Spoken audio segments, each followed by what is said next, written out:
La parole à Monsieur David Assouline pour 9 minutes.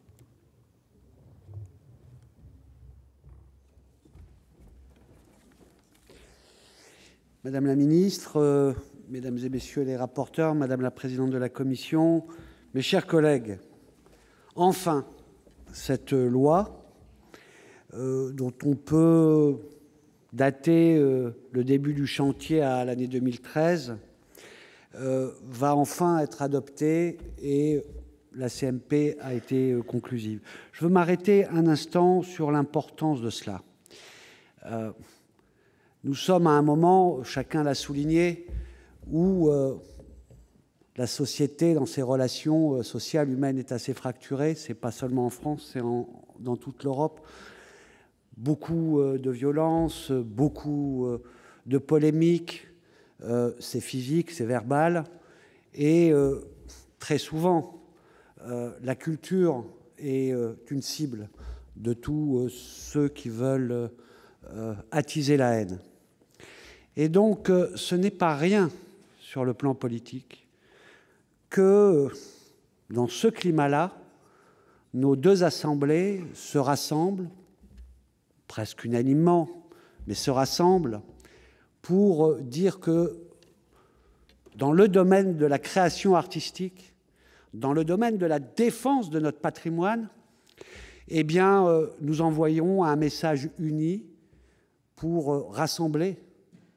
Parce que finalement, quand nous prenons le temps du débat, de l'élaboration collective, de l'écoute des uns et des autres, nous pouvons nous rassembler. Parce que l'intelligence rassemble et que la simplicité des polémiques, parfois, auxquelles les politiques succombent dans le débat public, eh bien, divise parfois inutilement. Je veux le dire parce que nous allons rentrer dans une période électorale.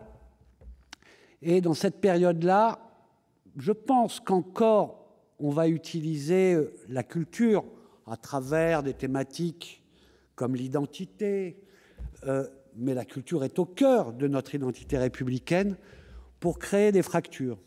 Eh bien, nos assemblées ont répondu à l'avance que si l'on veut travailler sérieusement et s'écouter, eh bien, nous sommes capables, les Républicains, d'envoyer un message commun tout à fait salutaire, et c'est cela que je veux saluer.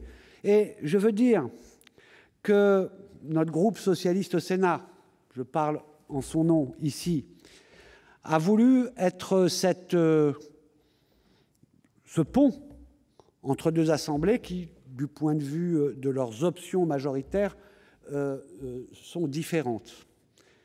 Et sans esquiver aucun des débats qui pouvaient cliver, qui pouvaient nous séparer a priori, en défendant jusqu'au bout, les uns et les autres, des positions et des convictions, nous avons su nous rassembler. Je suis par exemple très content que nous ayons réussi à convaincre nos collègues du Sénat, de la majorité sénatoriale, de l'importance de l'ambition d'une politique de service public en matière culturelle, qu'elle soit d'État, qu'elle soit des collectivités territoriales, et bien entendu, comme le souhaitait M. Leleux, en collaboration et en concertation avec tous les acteurs locaux, nationaux de la création. C'était important, ce débat. Je suis fier aussi qu'à cette affirmation sur la liberté de création, nous ayons, et j'ai porté au nom du groupe socialiste cet apport, qui n'était pas mineur, un article bis, 1 bis, qui actait la liberté de diffusion de la création. Parce que c'est bien cette liberté de diffusion qui est attaquée par les extrémistes quand, de façon illégale et violente, ils s'attaquent à la création, que ce soit une exposition, que ce soit une représentation d'opéra ou de théâtre, ça se multiplie. Et pas seulement en France. C'est en Europe qu'il y a cette intolérance qui se manifeste, mais aussi parce que la liberté de diffusion est menacée par un système global de concentration de ceux qui détiennent les moyens de diffusion. On peut nous dire, oui, oui, créez, vous êtes libre. Mais si on ne peut pas être exposé, on ne peut pas être vu, on ne peut pas être entendu, écouté, parce que ceux qui détiennent les moyens de diffusion ne diffusent toujours la même chose, l'uniformisation de la culture. Alors tout ce qui fait la création, c'est-à-dire en particulier sa diversité, est menacé. Et donc assurer la liberté de diffusion, c'est aussi une réponse à ce phénomène majeur qui est devant nous. Donc voilà, je veux souligner qu'il faut des acteurs pour qu'un tel compromis soit possible. Je veux saluer nos rapporteurs au Sénat qui ont très vite, après les premières polémiques de la première lecture, joué, et ça il fallait le vouloir, et c'était un pari, le fait de chercher à aboutir à un texte commun. Je veux souligner le rôle primordial qu'a joué la ministre dans cet état d'esprit et dans cette façon de faire. Et je crois que pour l'opposition nationale, qui est la majorité au Sénat, c'était important parce que pour se lancer dans cette volonté, il fallait de la confiance. Et Madame la ministre, vous avez su créer de la confiance sans rien lâcher sur le fond de ce texte et de ce qu'il voulait. Alors j'entends, parce que comme il faut, parce qu'on est d'accord de voter pour, de déprécier un peu en disant c'est pas la grande loi, c'est pas ce que l'on attendait. Mais on attendra un jour, peut-être vous reviendrez aux affaires, on verra les grandes lois sur la culture. En tous les cas, s'il y en a, je peux vous assurer que nous serons toujours au rendez-vous parce que les socialistes au Sénat sont au rendez-vous à chaque fois de la défense et de la promotion de la culture. En tous les cas, merci d'avoir été dans cet état d'esprit. Je veux saluer le rôle du groupe socialiste, mais de celles qui ont été des chevilles ouvrières de ce rôle, Marie-Pierre Monnier, Maryvonne Blandin, Sylvie Robert, qui sont là, parce que c'était un travail d'équipe. Et c'est bien de le souligner. D'ailleurs, Marie-Pierre Monnier complétera les propos que je viens de tenir sur l'architecture, le patrimoine. Je suis donc aussi content que notre groupe ait pu apporter un certain nombre d'éclairages, que ce soit sur l'article 7 quater A, que ce soit sur les articles 8 et 9 quater, que ce soit sur le 7 bis AA et cette nécessaire innovation et réglementation d'une innovation en ce qui concerne le cloud,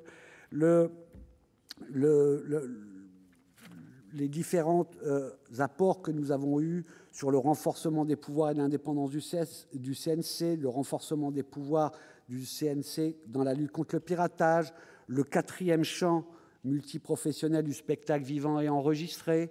C'est pas rien. Il y a des choses dont on a moins parlé sur le plan médiatique parce que peut-être ils étaient moins polémiques, mais il y a des droits, notamment sociaux, pour les professionnels du spectacle qui ont trouvé ici une écoute. Je ne vais pas continuer à détailler beaucoup plus tous les apports, juste des chiffres. Les sénateurs socialistes ont proposé à peu près 65 amendements intégrés dans les textes de commission et de séance au Sénat. 38 se sont maintenus dans le texte final de la CMP et une vingtaine dont l'esprit, en plus, réécrit, en tous les cas, ce qu'il portait sur le fond comme disposition, ont été maintenus. Donc on a l'impression d'avoir aidé, et je veux finir en demandant à Madame la Ministre que sur la question importante de l'article 10 sur les photographes, etc., et les artistes, les arts visuels, vous adressiez une notification à la Commission européenne conformément à la jurisprudence Hubert pour que nous puissions conforter cette conquête pour les arts visuels, tout à fait attendue et importante pour les artistes concernés. Et c'est pour cela que nous voterons, bien entendu, pour cette conclusion. Merci.